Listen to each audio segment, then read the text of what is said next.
people. Basically, as you know, myself and my honourable friend from Hove have been working on a compromise which is basically giving it back to the people to decide whether the Brexit and offer is the way they want to go, because it wasn't there in 2016, and they have the right to compare the Brexit facts with the promises made back then. I believe it will be divisive because they will not have had a say on whether they want, for example, to pay £39 billion to the EU. They won't have been asked if they want to remain in a customs union or accept freedom of movement or be like Norway.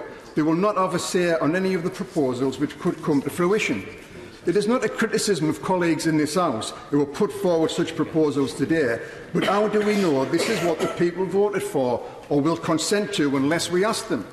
It continues to lie heavily with me that on the several occasions I have asked the Prime Minister in this House whether a deal is better than the one we have now. She cannot answer.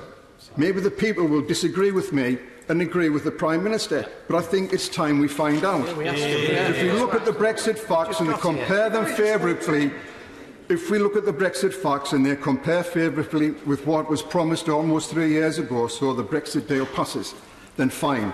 Let's say the deal implemented. Under our proposal, the deal will be given passage through this House with the proviso it goes to the people in a confirmatory ballot. If it is agreed to, it is implemented, and that puts the end to any idea of a third referendum or a fourth referendum. In fact, there is a strong argument for the process we are undertaking now should have taken place before the referendum in 2016, with the facts before the people instead of promises that will never materialise. Some say that what we are promising is undemocratic because the people have already had their say. Yes, they have. But what they didn't have was a say on the current Brexit deal, or in fact, any Brexit deal, and they should.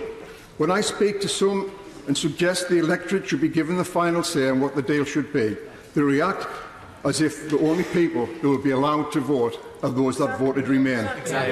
People should have the right to change their minds.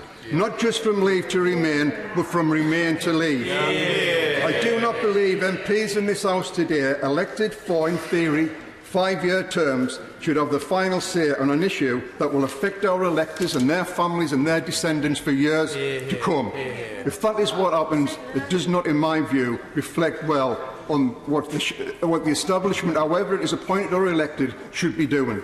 Mr Speaker, the final say should not be given to us in this House exclusively. The final say belongs to the people. Brexit started with the people, it should end with the people.